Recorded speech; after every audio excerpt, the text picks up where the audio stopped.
دل کالا ہو جائے تو اس کی علامتیں یہ بتائی گئی ہیں کہ مسجد میں زیادہ دیر بیٹھنے کا من نہیں کرتا، قرآن زیادہ دیر پڑھنے کی طبیعت نہیں چاہتی، جلدی سے قرآن بند کر دو، جلدی سے مسجد سے نکل کر بھاگ جاؤ، نیکیوں کی طرف اس کی رغبت نہیں ہوتی، جیب میں پیسے ہوں گے لیکن کسی کو خیرات کرنے کا دل نہیں کرتا۔ تو یہ دل کے کالے ہونے کی علامات ہیں۔ صفائی، دل کی صفائی اور دل کی پاکیزگی یہ بہت ضروری چیز ہے، اس کے بغیر آدمی کے اندر کوئی چیز ٹھہرتی نہیں۔ اور دل کا معاملہ ایسا ہے کہ پل میں تولا پل میں ماشا، کبھی ادھر کا ہوتا ہے کبھی ادھر کا ہوتا ہے، ابھی کچھ اور سوچ رہا ہے، تھوڑی دیر کے بعد کچھ اور دل میں آ رہا ہوتا ہے۔ قلب کہتے ہیں پلٹنے کی چیز کو، عربی میں جو پتا ہوا میں گرا ہوا ہوتا ہے، سوکھا پتا، اور دیکھیں ہوا میں وہ کتنے بار ادھر سے ادھر ہوتا رہتا ہے، تو اسی طرح سے دل کو بھی کہا گیا ہے کہ یہ ہواؤں کی طرح پتا جس طرح سے الٹ پلٹ ہوتا رہتا ہے، دل کا بھی معاملہ وہی ہے۔ اور دوسری ایک حدیث ہے، اللہ کے رسول صلی اللہ علیہ وسلم ارشاد فرماتے ہیں، تم کیا سمجھتے ہو کہ دل تمہارے کنٹرول میں، تمہارے قابو میں؟ ان القلب بین اصبعی الرحمن، بے شک دل اللہ کی دو انگشت قدرت کے بیچ میں ہے، جس طرف چاہے رب تعالیٰ اسے گھما دے۔ اسی لیے رسول کریم صلی اللہ تعالیٰ علیہ وسلم جب نمازوں میں دعا کرتے تھے تو ایک دعا حضور سے یہ بھی ثابت ہے، ہمیشہ میرے آقا یہ دعا کرتے تھے، یا مقلب القلوب ثبت قلبی علی دینک، اے دلوں کو پھیرنے والے خدا میرے دل کو اپنے دین پر قائم رکھ۔ کہ رسول کریم صلی اللہ تعالیٰ علیہ وسلم نے ہمیں تعلیم دی ہے اس چیز کی کہ دلوں کو پھیرنے والے خدا، آج تو دل تیرا، آج تیری طرف سے دیا ہوا یہ دل اسلام پر ہے، ایمان پر ہے، کیا پتا کل کا آنے والا دن اس دل کو کس طرف پھیر دے، آنے والے حادثات دل کے اندر کیا چیزیں پھیلا دیں، کیا چیزیں ڈال دیں۔ اچھے اچھے لوگوں کو بگڑتے ہوئے دیکھا ہے، اسی لیے ہمیشہ اس بات کی طرف رہیں کہ اللہ تبارک و تعالی ہمارے دل کو اپنی دین پر اور اپنی عبادت پر قائم رکھے۔ دوسری چیز یہ قلب کے متعلق قرآن نے کیا کہا؟ الذین آمنوا وتطمئن قلوبہم بذکر اللہ۔ آج پتہ ہے آپ کو پورے ورلڈ میں، دنیا میں سب سے زیادہ کامن چیز جو بیماری ہے لوگوں کو، وہ دل کی بے چینی، دل کی گھبراہٹ۔ اب اس کو بائیولوجی کے اعتبار سے بلڈ پریشر کہا جائے، بی پی کہا جائے کہ خون کا دوران اس میں پریشر زیادہ ہو جاتا ہے، یہ سارا کا سارا معاملہ دل سے ہی تو ہے۔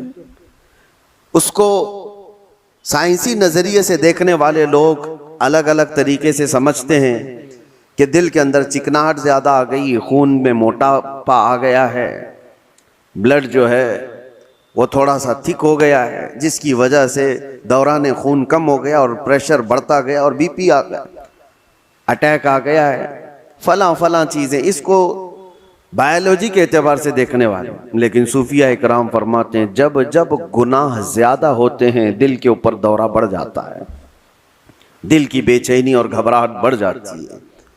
جب کبھی دل کے اندر بے چینی اور گھبراہٹ ہو تو صوفیہ اکرام فرماتے ہیں سب سے پہلے توبہ کرو، توبہ کرو، اللہ کریم کی بارگاہ میں اپنے آنسو بہاؤ، دیکھنا دل تمہارا ہلکا ہو جائے گا۔ الا بذکر اللہ تطمئن القلوب، آگاہ ہو جاؤ اللہ کے ذکر سے دلوں کو سکون ملتا ہے۔ اور یہاں حال یہ ہے کہ جو ایمان والے ہیں وہ مہینوں ہو جاتا ہے اللہ کا ذکر نہیں کرتے، تو پھر دل کو انہوں نے بے چین ہی تو رکھا ہے، دل کو غذا نہیں دی ہے، دل کو ایسی آوارہ چھوڑ رکھا ہے۔ ارے میاں جسم کو صبح سے لے کر رات تک کھانا نہ دو تو یہ نڈھال ہو جاتا ہے، چکر آنے لگ جاتے ہیں۔ اگر 2-3 دن کھانا نہ دیا جائے تو جسم تو ختم ہی ہو جاتا ہے۔ تو جب جسم کمزور ہوتا ہے بغیر غذا کے تو دل بھی کمزور ہوتا ہے بغیر غذا کے، اور دل کی غذا ہے اللہ کا ذکر۔ اللہ کا ذکر جب جب ہو تو یہ دل کو پاورفل بناتا ہے۔ 2 چیزیں خاص کر لیں اپنی زندگی میں، ایک استغفار کثرت سے، استغفر اللہ ربی من کل ذنب واتوب الیہ، بیٹھتے اٹھتے جس وقت بھی ہو استغفار کثرت سے کرو کہ توبہ کرنا ہے، نہ جانے ہماری آنکھیں ابھی کیا کر کے آئی ہیں، پتہ نہیں ہمارے ہاتھوں نے کیا کر دیا، ہماری زبان نے کیا کیا، دن بھر کی خطائیں یہ بڑھتی چلی جاتی ہیں۔ اور ایک حدیث یہ بھی ہے کہ جب انسان پیدا ہوتا ہے نا تو اس کا دل بالکل صاف شفاف آئینے کی طرح ہوتا ہے، جب وہ گناہ کرتا ہے تو ایک کالا دھبا اس کے دل پر لگا دیا جاتا ہے، پھر دوسرا گناہ کرتا ہے دوسرا دھبا، تیسرا گناہ کرتا ہے تیسرا دھبا، تو یہ دھبے یہ داغ بڑھتے پھر پورے دل کو کالا کر دیتے ہیں، پورا دل سیاہ ہو جاتا ہے۔ اور جب دل کالا ہو جائے تو اس کی علامتیں یہ بتائی گئی ہیں کہ مسجد میں زیادہ دیر بیٹھنے کا من نہیں کرتا، قرآن زیادہ دیر پڑھنے کی طبیعت نہیں چاہتی، جلدی سے قرآن بند کر دو، جلدی سے مسجد سے نکل کر بھاگ جاؤ، نیکیوں کی طرف اس کی رغبت نہیں ہوتی، جیب میں پیسے ہوں گے لیکن کسی کو خیرات کرنے کا دل نہیں کرتا۔ تو یہ دل کے کالے ہونے کی علامات ہیں، سیاہ ہونے کی علامات ہیں۔ یہ ایکسرا مشین سے اور سونوگرافی سے معلوم ہونے والی چیزیں نہیں ہیں، یہ اللہ کے نبی صلی اللہ تعالیٰ علیہ وسلم نے بیان فرمایا۔ اب اس کے علاج کی طرف ہمیں توجہ دینی ہے۔ آج دنیا نے ہمارے دلوں کو اپنے رنگین گناہوں سے سیاہ کر ہی دیا ہے۔ دیکھیں ہم صبح سے شام تک جن کاموں میں مصروف ہیں، اب آج سب سے زیادہ ہمارے پاس کوئی چیز مشغول ہے تو وہ ہمارا T V screen, mobile screen, نہ جانے وہ کن کن چیزوں کو دکھاتے ہوئے ہماری آنکھوں کو خرید جاتے ہیں، کنٹرول بھی نہیں رہ پاتا، اسی لیے دل پر بوجھ بڑھتا جا رہا ہے۔ جس کو آپ ٹینشن کہتے ہیں، جس کو آپ لوگ ڈپریشن کہہ رہے ہیں، یہ صرف حادثات کا یا پھر دنیاوی کسی خسارے کا ٹینشن نہیں ہے، یہ دل کا سیاہ پن دماغ پر بوجھ بنا دیتا ہے، بھاری ہو جاتی ہے طبیعت۔ کچھ لوگوں کو گھروں میں طبیعت نہیں لگتی کہ بیٹھنے کا بھی من نہیں کر رہا، کھانے کا بھی من نہیں کر رہا، کسی سے بات کرنے کا بھی من نہیں کر رہا۔ یہ بہت اپر لیول پر آ گئی چیز، گھبراہٹ بہت زیادہ بڑھ گئی ہے۔ اسی لیے ہم صوفیہ اکرام کو دیکھتے ہیں، جب کبھی کسی کے دل کی بے چینی بڑھ جاتی، گھبراہٹ بڑھ جاتی، تو وہ کسی اللہ والے کی بارگاہ میں چلے جاتے تھے، صوفیہ اکرام کی بارگاہ میں چلے جاتے، آستانوں پر چلے جاتے، اللہ کا ذکر کرتے، پھر وہ اپنے دل کی پاکیزگی لے کر کے واپس لوٹتے ہیں۔ وجہ کیا ہے؟ اب میں علاج کی طرف آتا ہوں کہ دل کو پاک کرنا ہے تو کیا چیز چاہیے۔ کئی علاج ہیں، اس میں سب سے پہلا تو ذکر الہی۔ اللہ کے رسول صلی اللہ تعالیٰ علیہ وسلم نے جو فرمایا اس کو بھی میں آپ کے سامنے رکھتا ہوں۔ پہلے ہم چل رہے ہیں کہ اسلام میں ہر چیز کے پاک کرنے کا طریقہ بتایا گیا۔ کپڑے پر اگر نجاست لگ گئی تو پاک کرنے کا طریقہ ہے، نجاست پیشاب پخانہ کسی بھی چیز کی غلاظت لگی ہو تو اس کو پاک کرنے دھلنے کا طریقہ ہے۔ کپڑے کو 3 بار دھو اور 3 بار نچوڑو، اچھے سے سکھاؤ، کپڑا پاک ہو جائے۔ برتن میں نجاست لگ جائے تو اس کے پاک کرنے کا طریقہ ہے۔ اگر پانی کی بالٹی میں کوئی نجاست گر گئی اس کو پاک کرنے کا بھی طریقہ ہے۔ فقہ میں سب کے کنویں میں نجاست گر گئی، کنواں تھا اس میں چوہا گر گیا، بلی گر گئی، بکری کتا جو بھی جس سائز کا ہے اس کے سب کے مسئلے موجود ہیں، کتنے ڈول پانی نکالنے پر یہ پانی پاک ہو جائے گا۔ زمین کے پاک کرنے کا بھی طریقہ ہے۔ زمین پر اگر نجاست لگی، مثال کے طور پر کسی جانور نے لید کر دیا، گوبر کر دیا، اب نجاست تو لگی ہے، اس کو پاک کیسے کیا جائے؟ تو فقہ کا قانون ہے کہ زور بارش ہو جائے یا آپ تیزی سے اس پر پانی بہاؤ اور پھر تیز دھوپ پڑ جائے، زمین سوکھ گئی تو وہ زمین پاک ہو گئی، کیونکہ اب اس کو نچوڑا نہیں جا سکتا، زمین تو جہاں ہے وہی۔